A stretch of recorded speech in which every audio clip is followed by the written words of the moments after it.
Detroit, a city of 138 square miles with enough land mass to hold several other major cities within its boundaries. From blight and burned-out homes to the very best neighborhoods, Bill McGraw has seen it all in his over 40 years of reporting in Detroit.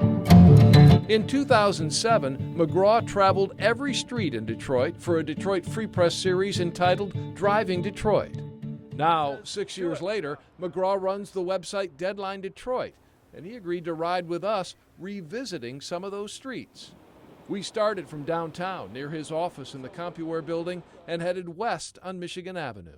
This was mostly, except for Slows, vacant when I drove through Detroit in 2007.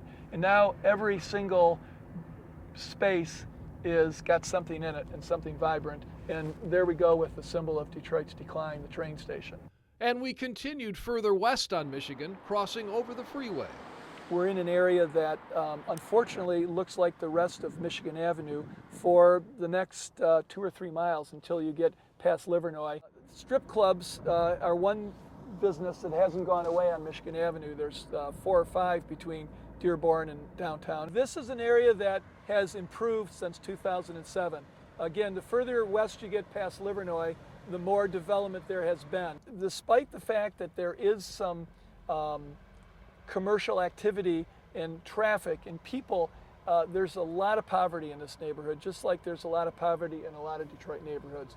During our drive, we also ventured into the neighborhoods. For instance, up 23rd Street. There's lots of new residential development that even in an area that overall you would have to say is blighted, there's like this house here, beautiful flowers that can be in many suburbs of Detroit. But McGraw says these neighborhoods are on the edge or in decline.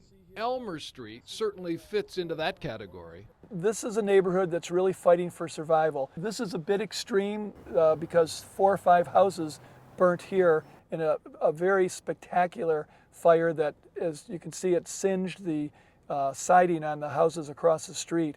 But this neighborhood has a lot of abandonment and a lot of fires.